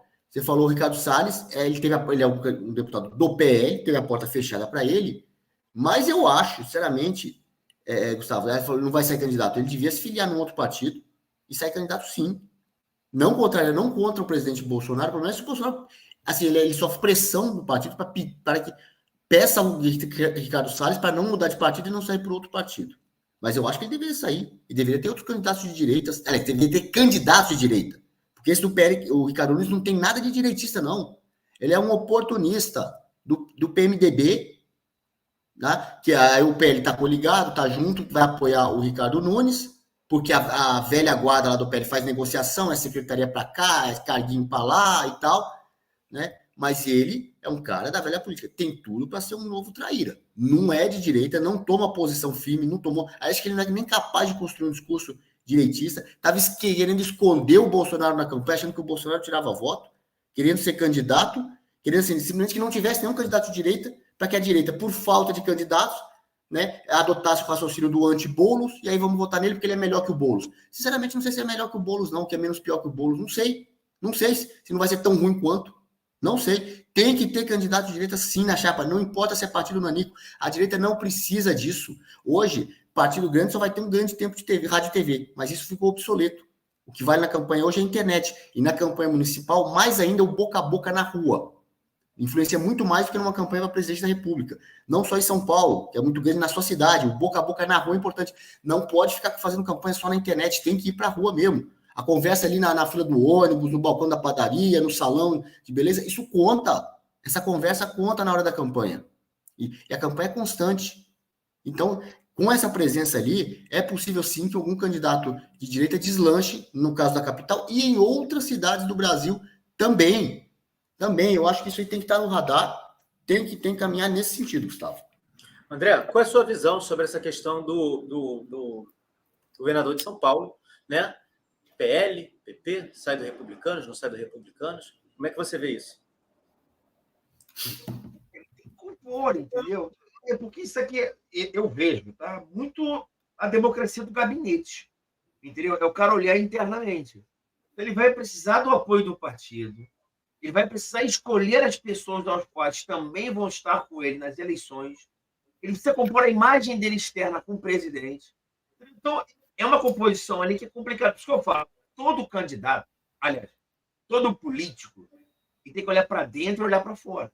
Só que quando eu falo para dentro, é não só na instituição dele, como também no partido a qual ele pertence. Eu diria mais, tá? Fora é povo, é imagem. Dentro é instituição. E no meio, entre povo e instituição, tem o partido. Entendeu? É mais ou menos escola, família e conselho tutelar. Vamos comparar? Entendeu? A escola é a instituição, governo do Estado de São Paulo. A família é a sociedade, imagem do presidente da República, de um conservador, de um liberal. E no meio do caminho tem o conselho tutelar, que no caso são os partidos. Não adianta você querer pensar ou na sociedade, ou na imagem do presidente, ou na ideologia ou fisiologia do partido, da instituição, sem ter o partido por trás. E qual o partido que ele vai escolher? Quem vem comigo? Quem vai me dar apoio? Quais os candidatos que eu vou poder indicar? Entendeu? Porque uma coisa assim, você deve escolher republicano, PL ou PQP? Não sei. Se eu entrar no PQP, eu posso escolher quantos candidatos? Você vai falar, todos que você quiser. Pô, vou para o PQP. E qual é o seu quociente eleitoral? Não, basta que ele tenha 2.000 votos. Se for para o PL, tem que ter 50 mil. Então o cara vai para o PQP. Ele tem que olhar o quociente eleitoral, quem ele pode indicar, qual é a força que ele tem dentro do Congresso. Isso tudo, audiência numa boa, como eu vejo. Isso é dentro do gabinete. Qual a verba que vai dar para cada um? Quem eu vou escolher? Porque tem gente, as chamadas nominatas. Quando você fala em nominata, quem é que vai ser candidato? Só que tem uma nominata oculta. É quanto cada um vai receber. Não adianta nada eu ser da nominata e me dar 5 mil reais. Entendeu? Olha, você vai escolher quais mulheres e negros que serão candidatos. Isso é uma força. O cara pode escolher a pessoa. Então, isso tudo, só que tem um detalhe. O cara pega um papel, assim que eu boto aqui no jornal, que eu vou falar, eu vou escrevendo. O cara bota no papel e coloca pró e contra, pró, contra, pró, contra. PP me dá isso, PL me dá aquilo, PL me dá aquilo. E o cara pensa, bota na balança e decide. É mais ou menos como eu vejo. Eu posso estar errado, mas é como eu vejo. Esse é um assunto interessante e eu vou dar minha opinião aqui também. Eu acho que o Tarcísio, se for possível, ele deveria entrar no PP e não no PL. E por que isso? Porque nós precisamos de mais partidos que representem aquilo que a gente deseja. Se você concentra tudo num lugar só, fica muito mais difícil para você fazer suas políticas, para você fazer composição, para você fazer uma série de coisas. Mas eu quero chamar a atenção para vocês de como é importante essa reunião do presidente Bolsonaro com Arthur Lira e com Ciro Nogueira nesse momento. A gente sabe que o Arthur Lira é dono de uma bancada enorme, a bancada dele, que sofreu uma tentativa agora de esvaziamento por parte do atual presidente da República. Nessa confusão, a gente tem o União Brasil. União Brasil, que estava com alguém que traiu o presidente Bolsonaro, que hoje estava do lado ali, agarrado ao presidente Lula, e que está sendo expulso desse partido. União Brasil, que pode, inclusive, fazer uma federação com o PP e se tornar, a partir de então, a maior bancada. Além da fusão, antes da fusão, eles podem fazer uma federação e se tornar a maior bancada na Câmara dos Deputados. Quando a gente fala do Tarcísio, a gente está pensando lá em 2026, né? Mas e o agora? O Tarcísio entrando nesse partido agora, isso não facilita e não facilita demais a nossa vida para que haja um chacoalhão na vida política do Brasil? É óbvio que sim, é claro que sim, porque o PP vai querer criar condições para que o seu candidato, então, Tarcísio Gomes de Freitas, possa lá na frente ser o candidato à presidência da República. A política ela não é feita de tão somente daquilo que parece muito óbvio, muito pelo contrário. Como o André falou, essa coisa dos bastidores, do gabinete, fazem o jogo político acontecer. Não me importa, e aqui eu falo de verdade, não me importa se o Alckmin é tão safado, é tão pilantra quanto o Lula. A gente sabe que o Alckmin não tem força nenhuma, mas o Lula tem. Por isso que nós vivemos isso tudo que nós vivemos agora. Eu não estou dizendo aqui que o Lula ganhou a eleição efetivamente, que o Lula tem 60% dos votos. O Lula foi a única figura que daria condição de tirar o presidente Bolsonaro do poder. E aqui eu não falo da figura do presidente Bolsonaro, eu falo do povo, porque o presidente Bolsonaro representava efetivamente o povo.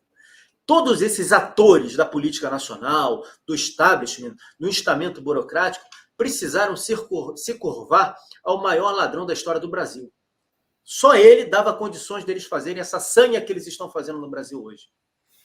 E se você tem uma bancada muito grande que aposta no governador de São Paulo, que é para a presidência da República, para você fazer esse tabuleiro aí ser sacudido, eu acho que o governador Tarcísio, então, deveria estar no PP. Porque será que o PP, com o governador Tarcísio, com a entrada do governador Tarcísio, continuaria votando a favor desse governo em tudo? Ajudando esse governo a ser mantido? Eu acho que não. Eu acho que claramente que não. Eu acho que a partir daí nós aceleraríamos ainda mais o processo que a gente está vendo ser feito aos olhos vistos aí durante esse período. A imprensa, o que ela vem falando, tudo que vem acontecendo. Eu acho que a entrada do governador Tarcísio no PP seria um dedo do presidente Bolsonaro, recuperando o apoio do Arthur Lira, um apoio mais forte, recuperando o apoio desse PP mais forte, já que o republicano se negou a fazer isso, já que o republicano pulou o muro e foi para o lado de lá. Essa seria uma aposta. Se o PP não entregar isso, se o PP não fizer isso, é claro que o governador Tarcísio não terá culpa no cartório. Nós entenderemos que, mais uma vez, aqueles que ofereceram algo não entregaram esse algo oferecido. O governador Tarcísio sairia incólume disso daí, sairia limpo dessa situação toda. Então, seria uma aposta política muito importante para nós, para ganharmos mais espaço e precipitarmos, fazermos andar aquele que é o desejo de uma boa parte do povo brasileiro, que é ver um ladrão fora da presidência da República. Simples assim. Agora, a discussão, se a gente for falar efetivamente das eleições de 2026 e do cenário político, ela precisa ser feita de um modo muito mais amplo. Na cabeça das pessoas, a imprensa vende isso, o mundo político vende isso, na cabeça das pessoas, e da maioria das pessoas de direita, as pessoas acham que no Brasil nós temos muitos partidos. As pessoas não entendem como é que funciona o processo eleitoral. As pessoas não conseguem visualizar e compreender que no Brasil é necessário um beijamão para você ser candidato a qualquer coisa, inclusive vereador. Não adianta você ser muito bom, você ter muito boa vontade. Se você não beijar a mão de alguém, você não é candidato a vereador sequer no seu país, não na sua cidade. Quanto mais candidato à presidência do Brasil. O nosso sistema político é uma zona. O nosso sistema político é uma indecência. O nosso sistema político é uma das coisas mais cruéis que existe. E não é pela quantidade de partidos, não. É pela forma que ele é colocado. Pelo dinheiro público, pelo beijamão de alguns partidos, pela exigência de uma série de coisas, pela canalice de que você só pode ser candidato faltando 45 dias para a eleição. Você não pode ser candidato anteriormente, senão você está cometendo um crime eleitoral. É uma discussão muito mais ampla. Só que não adianta nós ficarmos falando daquilo que a gente não tem. A gente pode debater o que a gente não tem para melhorar o processo. Só que quando a gente vai para um jogo, para uma partida, eu não posso reclamar que eu não tenho o Romário no meu time, ou o Edmundo na época dos anos 2000, quando ele jogava muita bola. O que eu tenho é a realidade que eu tenho hoje. E é com esse time que eu tenho que jogar hoje. E nessa realidade, nós precisamos entender esse cenário e fazer a partida do jeito que a gente pode fazer. O assunto é muito amplo, o assunto é muito maior do que a gente está vendo hoje em dia, mas eu acho que a principal notícia desse jantar do Tarcísio com Bolsonaro e com Arthur Lira e a visita anterior ao Ciro Nogueira é que nós temos chance de construir uma aliança visando 2026 que pode começar a dar frutos agora. Eu acho que essa é a notícia mais importante. E para fechar tudo isso... Pois não, Canuto? Não, você está falando que tem o Romário no time do futebol, né? Não no time da política, não no time das candidaturas. Vamos deixar isso. Romário jogando bola, porque o Romário era muito bom jogando bola, só. E dando declarações contra alguns outros jogadores. Nisso daí ele era bom. E aí, para a gente entrar naquilo que o André falou, que eu sempre comento, que nós precisamos entender o que acontece lá fora para ver a repercussão aqui dentro, e eu acho que muito do que aconteceu lá fora, diante das declarações do atual presidente para se aliar e se alinhar ao bloco russo-chinês, ela começa a ter repercussão aqui dentro. E vejam só, Deus parece estar nos ajudando. O líder do grupo terrorista Houthis, que a imprensa quase não fala aqui, elogia a postura honrosa do Lula sobre a guerra em Gaza, mais claro e ousado que alguns líderes árabes. O Houthis, para quem não sabe, é o grupo terrorista do Iêmen, que cria uma confusão sem fim no Mar Vermelho, numa rota muito importante para a economia mundial, a economia global, tão radical quanto o Hamas, se não for pior, e é mais um mostrando que ele gosta do Lula. O Houthis faz o L. André, Canuto, se vocês quiserem completar, fica com vocês. Os fatos falam por si só, né? Os fatos falam por si só. Quem apoia? Diga-me com que andas que direi quem és. E não tem vergonha, pelo contrário, tem orgulho. O comunismo matou muito mais do que várias outras aí ideologias, que para mim não são ideologias, não. Coisa muito pior. Brabo, o negócio tá brabo. Canuto, você? Não, só para completar, acho que o André já falou essa questão do Houthis, a gente já sabe, né? É a mesma história sempre aí, diga-me quem tu andas, que dá sono, mas eu não estou com sono aqui. A pessoa comentou, a Isaura Zanardo aí falou que eu estava com sono no começo do programa. Mas tomei o café aqui, não estamos com sono, nós estamos atentos, né? E o pessoal comentando muito aqui no chat também, a questão de Curitiba, falando, olha, lá em Curitiba, por exemplo, Beto Richa migrou para o PL para ser candidato, mas tem a Cristina Grêmio, que vai sair por um partido possivelmente menor que o PL. Se ficar pronto o Partido Conservador, que o Zé Carlos Bernardi está articulando aí, ela sairia por esse partido. Você que não assinou, procure. Está em fase de coleta de assinaturas, precisa chegar no número mínimo de assinaturas, então é importante assinar o Partido Conservador. Se você já assinou um outro, não importa, pode assinar mais de um partido, assina lá a ficha de apoiamento à fundação do partido. Isso é essencial para que a gente, para que tenha o Partido Conservador mesmo no Brasil, como o pessoal aqui falou no chat. Então, o pessoal já está ligado, né? Não adianta falar que ele é o candidato do PL. Vai ter outros candidatos em Curitiba, talvez tenha em São Paulo, no Rio de Janeiro não vai ter esse problema. No Rio de Janeiro parece que está caminhando para que o candidato seja o Ramagem, pelo próprio PL, mas em outras cidades vai ter, e aí os conservadores estão atentos e vão fazer a campanha na internet para os verdadeiros conservadores e não olhando para partido enquanto não houver um partido conservador autêntico no Brasil. Gustavo. Isso faz parte da nossa maturidade política, né? Nós vamos vivendo, a gente vai sendo enganado, a gente vai sendo traído, a gente vai sendo sacaneado no mundo político e a gente vai entendendo a política como ela é. O brasileiro, há 10 anos atrás, sequer queria saber de política. Então não adianta achar que a população toda ela vai estar preparada. Por exemplo, eu vi um comentário aqui no chat, eu não gravei, e respeito muito a opinião da pessoa que colocou ali, porque é essa impressão, como estava na matéria do Lula lá, que a gente acabou de falar, da matéria do governo de esquerda, né? É essa percepção que as pessoas têm, que o Valdemar foi o único que aceitou o presidente Bolsonaro. Mas isso não é uma verdade. Primeiro, eu gosto sempre de relembrar esse fato. O Flávio Bolsonaro tinha um acordo com patriotas. O presidente do Patriotas foi removido da presidência. E entrou lá no Patriotas um grupo que não aceitava o Bolsonaro. Depois, o Eduardo Bolsonaro costurou no PTB do Roberto Jefferson, PTB que tinha o Daniel Silveira, o Eduardo Bolsonaro costurou um acordo para o presidente Bolsonaro entrar no PTB. Entrar no PTB.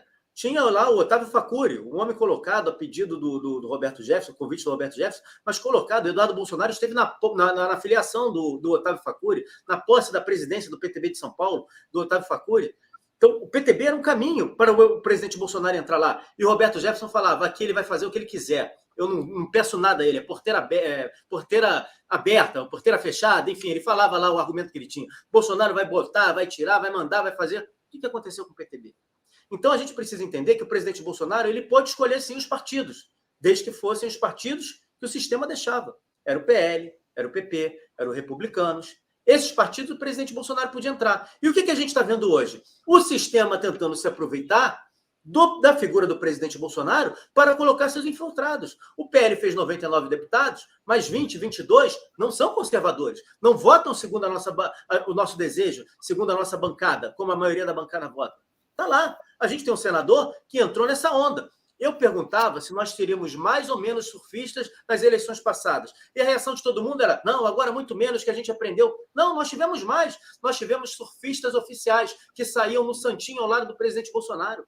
Tivemos surfistas oficiais. E o sistema quer fazer isso de novo. Aí a gente tem que analisar cada situação, cada caso, para saber o que pode acontecer. Porque o ideal a gente não vai conseguir. A gente vai conseguir o possível. Em algumas situações, o possível vale a pena. Em outras situações, nem o possível vale a pena. É melhor que a esquerda ganhe para a gente entender o que está acontecendo. Quer um exemplo disso? Se a Dilma tivesse ganho a eleição para o Senado em Minas, nós não teríamos o Rodrigo Pacheco. Ou seja, era melhor ter a Dilma lá dentro, uma esquerdista lá dentro, do que o Rodrigo Pacheco. É isso. Talvez seja melhor a esquerda ganhar uma prefeitura do que ter alguém travestido de direita numa prefeitura. Porque o sistema político, o jogo político, é assim que ele funciona. E a gente está amadurecendo nesse contexto. Sérgio Cardoso mandou mais uma vez um superchat para a gente. Obrigado, Sérgio. Senhores, peço uma avaliação para os desanimados. O imperador tem o apoio do eixo e não está cumprindo o acordo com os globalistas. E o Loirão só observa. Quem ganha a briga? Claramente, na minha opinião, o Lula ele vai cair de podre. Pode ser que ele até cumpra os seus 4 anos, mas ele cairá de podre. Ele não atende mais o interesse de muita gente. E lá fora, essa briga entre China e Estados Unidos, a gente sabe quem vai ganhar essa briga, independente de quem estiver no comando. Tem mais um superchat aqui do Rodrigo Ribeiro Antunes, de R$5.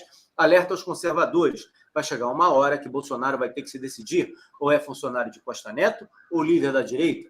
Richard, não. É isso aí. As pessoas vão começando a criar consciência e vão começando a exigir, até mesmo daqueles que a gente mais gosta, certas posturas. E nós temos que ter o papel também de compreender, porque é aquilo que eu falei. Não adianta o sujeito sair com um fuzil só porque ele é muito forte, ele é muito grande, muito bom de tiro, achando que vai vencer a guerra porque ele é isso tudo. Ele vai tomar um tiro de canhão. E aí, tomando um tiro de canhão, acabou a guerra, né? Morreu, você não luta com mais ninguém. Não consegue lutar com mais ninguém. As pessoas estão perguntando qual é o endereço do Revisto. Está aqui, ó, revisto.com.br, assinatura anual, com valor mensal de R$ 9,99. Em 12 vezes você paga R$ 9,99 e você vai receber, no mínimo, 2 revistas por mês, além dos suplementos semanais. Por que eu falo no mínimo? Porque nós...